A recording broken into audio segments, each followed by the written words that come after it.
Hello అండి, welcome to Shyamala Shekhar blogs. My Chennai to Andaman ప్రయాణం మొదలైంది ట్రైన్లో వైజాగ్ టు చెన్నై. మొత్తానికి చెన్నై జట్టీకి అయితే వచ్చేసాం. మేము వెళ్ళబోయే షిప్ అయితే స్వరాజ్ దీప్ షిప్. మేము అండమాన్ నుంచి వైజాగ్ కూడా ఇదే షిప్లో వచ్చాము. ఇప్పుడు చెన్నై టు అండమాన్ కూడా ఇదే షిప్.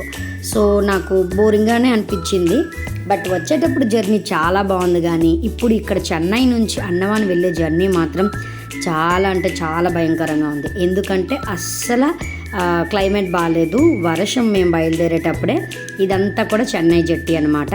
ఇలా లోపలికి షిప్కి వెళ్ళిన తర్వాత ఇలా ఉంటుందన్నమాట లోపల వ్యూ అంతా కూడా. మేము తీసుకునేది అయితే ఫస్ట్ క్లాస్ క్యాబిన్ అనమాట.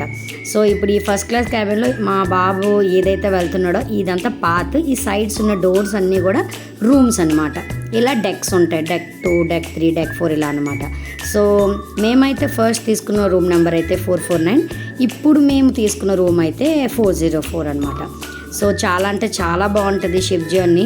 ఎవరికైతే సూట్ అవుతుందో, ఎవరైతే కొంచెం వీక్ పర్సనో వాళ్ళకైతే నాకైతే ఫుల్గా వామిటింగ్స్, తల తిరగడం, కడుపు నొప్పి, 3 days నో ఫుడ్ అనమాట. అలా అయిపోయింది ఇంకా నా హెల్త్. మొత్తానికి ఇలా ఈ షిప్ అంతా కూడా ఈసారి మా బాబే చూపించేస్తున్నాడు. ఇలా స్టెప్స్ ఎక్కి పైకి ఎందుకు వెళ్తున్నామంటే, మేము ఈరోజు షిప్లో ఉన్న సెకండ్ డే రోజు యోగా డే అనమాట. సో యోగా డే అయితే ఈ పైన ఉన్న రెస్టారెంట్లోనైతే, నాన్ కొరియన్ రెస్టారెంట్లో అయితే యోగా డే సెలబ్రేషన్స్ అయితే జరుగుతున్నాయి. యాక్చువల్లీ నేనైతే వెళ్ళలేదు, ఎందుకంటే నా హెల్త్ అస్సలు బాగాలేదు. సో వీడియో తీయమని మా పాపకి అయితే పంపించాను. సో మా బాబు అయితే అంతా మీకు చూపిస్తున్నారు. ఇక్కడ యోగా కోసం అయితే అందరూ గ్యాదర్ అయిపోయారు. యోగా చాలా బాగా జరిగిందంట. మా పాప వచ్చి చెప్పింది, నువ్వు కూడా రావాల్సింది మమ్మీ అని. చక్కగా వీడియో తీసి తెస్తే నేనైతే వీడియో చూసి ఎంజాయ్ చేశాను. ఇంకా మీకు కొన్ని వీడియో క్లిప్స్ అయితే షార్ట్స్లో అప్లోడ్ చేశాను. మీరు అందులో కూడా నా ఈ జర్నీని చూడొచ్చు. సో ఇలా యోగా డే అయితే చాలా బాగా సెలబ్రేట్ చేశారు. యాక్చువల్లీ షిప్లోని ఇండిపెండెన్స్ డే, రిపబ్లిక్ డే, ఇలా యోగా డే ఏవైనా సంథింగ్ స్పెషల్ అకేషన్స్ ఉంటే ఖచ్చితంగా సెలబ్రేషన్ చేస్తారంట. సో రిటర్న్ మళ్ళీ మేము పై ఫ్లోర్ నుంచి కింద ఫ్లోర్కి వచ్చేసి మా రూమ్కి వెళ్ళడానికి అయితే వచ్చేస్తున్నాం అనమాట. ఇంకా 2 times ఆల్రెడీ వెళ్ళడం వల్ల మా బాబుకైతే ఎంత పెద్ద షిప్ అయినా సరే ఇది చక్కగా రోడ్లు అయితే తెలిసిపోయేవి. ఇలా మనం స్టెప్స్ దిగి కిందకి వెళ్తే సెకండ్ క్లాస్ క్యాబిన్ ఉంటుంది, ఇంకా కిందకి వెళ్తే బంక్ ఉంటుంది. సో మనకి ఎలాగ ట్రైన్లో జనరల్, అలాగా షిప్లో బంక్.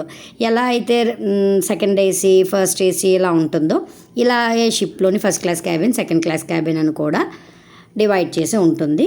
ఎమ్యూనిటీస్ బట్టే మీకు కాస్ట్ కూడా పడుతుందన్నమాట. మొత్తానికి మా ఈ షిప్ జర్నీ అయితే చాలా బాగుంది. మీరు ఈ షిప్ టికెట్స్ ఆన్లైన్లో తీసుకోవచ్చు, ఆఫ్లైన్లో కూడా తీసుకోవచ్చు. ఇంకా మీకు షిప్ జర్నీ కోసం అయితే అంతా తెలిసిందని అనుకుంటున్నాను. షిప్లో ఎలా ఉంటుందో కూడా చూశారు. ఇప్పుడైతే మా రూమ్కి తీసుకొని వచ్చామన్నమాట. చూసారా, మా డోర్ ఓపెన్ చేయగానే సైడ్ అయితే వాష్రూమ్ ఉంటుంది. ఇక రూమ్లో అయితే మేము తీసుకున్న ఫస్ట్ క్లాస్ క్యాబిన్ కాబట్టి 4 beds ఉంటాయి. సో 4 beds అంటే ఒక ఫ్యామిలీకి అలా సరిపోతుంది. అండ్ ఇక అండమాన్ వచ్చేసింది, అమ్మయ్య అని ఊపిరైతే తీసుకున్నాను. ఎందుకంటే కొంచెంగా ఐలాండ్స్ కనిపిస్తున్నాయి కాబట్టి వచ్చేసంరా బాబు అండమాన్ అని అయితే అనుకున్నాము.